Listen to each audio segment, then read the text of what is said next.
Okay, mga ka-obra, good evening sa mga nagtatanong kung saan ako located. Ako po ay located sa 186 Lot 11, Kampupot Street, no? Dating Makati City to. So Pembo, Taguig City na kami ngayon, pero dati Pembo, Makati City.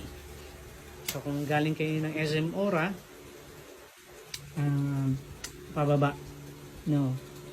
Mapababa kami pa stop house yung aming location. So punta na kayo dito para makapili kayo ng ating mga design, ng ating mga t-shirt.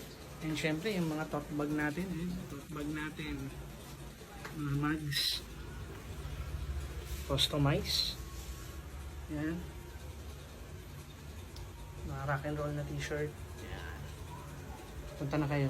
Hanapin niyo po si Obra Rodel Diray dito sa aming lugar. Peace out.